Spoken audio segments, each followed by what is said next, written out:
जय श्री कृष्ण दोस्तों, स्वागत है आपका एक बार फिर से आर्य लोक यूट्यूब चैनल में। दोस्तों, आज की इस वीडियो में हम जानने वाले हैं कि बेटियां किस घर में जन्म लेती है। दोस्तों, यदि आप भी जानना चाहते हैं कि लड़की किस घर में जन्म लेती है तो आज का यह वीडियो आप अंत तक जरूर देखें। दोस्तों, आज भी हम ऐसे समाज में जी रहे हैं जो आज भी पुरुष प्रधान है।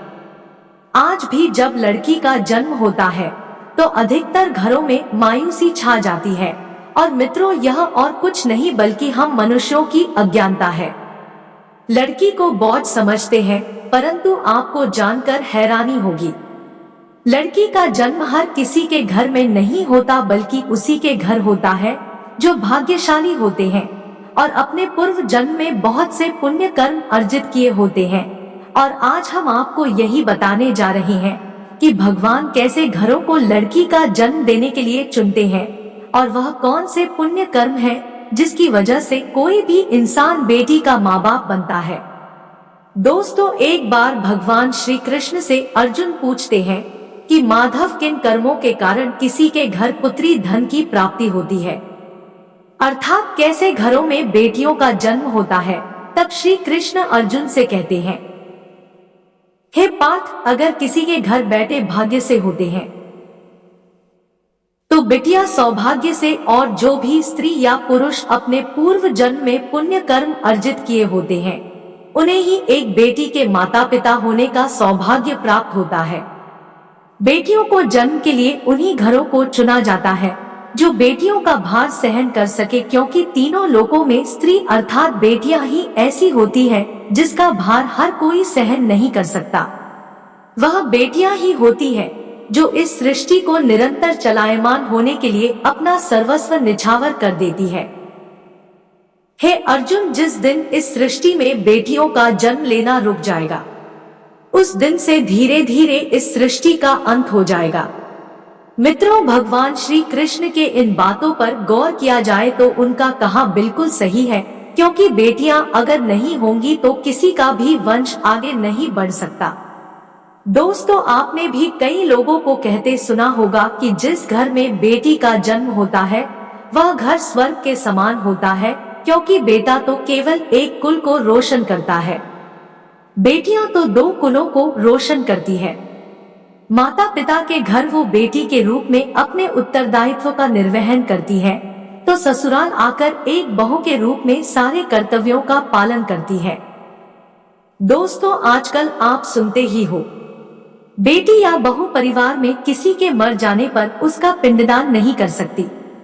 लेकिन यह बिल्कुल भी सही नहीं है, क्योंकि रामायण में बताया गया है कि प्रभु श्री राम के पिता राजा दशरथ की मृत्यु हो गई तो माता सीता अर्थात राजा दशरथ की बहू ने ही उनका पिंडदान किया था, जिससे उन्हें जन्म मरण के चक्र से मुक्ति मिल गई थी।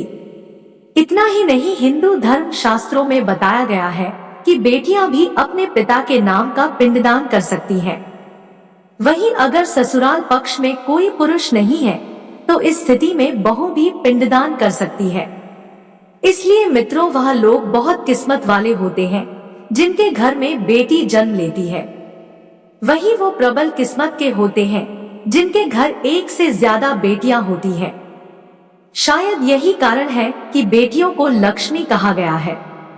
दोस्तों, बहुत से लोगों की सोच यही होती है, बेटी है तो बिना समय गंवाए और इस पर पढ़ाई में पैसे लगाए जल्द से जल्द शादी कर दो। लेकिन यह सोच एक बेटी के भविष्य को बर्बाद कर देती है। जरा सोचिए, एक बच्ची के मन में कितने सपने होते हैं, उसे कुछ करना है लेकिन यह सपने सिर्फ सपने ही रह जाते हैं।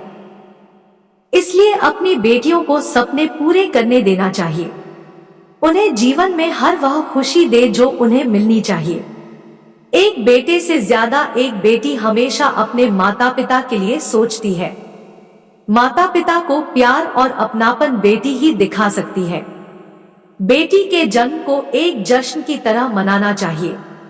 माता पिता को बेटी को हमेशा एहसास दिलाना चाहिए, कितनी खास है बेटी। क्या बेटी माता पिता के लिए बोझ होती है? मित्रों, बेटी कभी भी बाप पर बोझ नहीं होती। वह सिर्फ अपनी और अपने परिवार की किस्मत बनाने के लिए जन्म लेती है। एक कथा के अनुसार दो मित्र लंबे समय के बाद एक दूसरे से मिले। एक दोस्त ने दूसरे से उसका हाल पूछा तो जवाब में उसने कहा कि मेरे हाल तो एकदम बढ़िया है, और हो भी क्यों ना मेरे दो बेटे जो है। तभी वह अपने दोस्त से पूछता कि तेरे घर में कितने बच्चे हैं। दोस्त खुशी के साथ बताता है कि मेरे घर में दो बेटियां हैं। उसका दोस्त भगवान का शुक्रिया अदा करता हुआ कहता है कि मैं धन्य हूँ, मेरे घर बेटियां नहीं। यह सुनकर पिता की आंखों में आंसू आ गए। तभी उसकी बेटी पिता के मित्र से कहती है कि अंकल, भगवान हमेशा भाग्यवान को ही बेटी देते हैं, कभी गरीब को बेटी के रूप में माता लक्ष्मी नहीं देते। भगवान उसी को पुत्री का सुख देते हैं जिसके अंदर पालने की सामर्थ्यता होती है, जो गरीब होकर भी अपनी बेटी को पाल सकता है।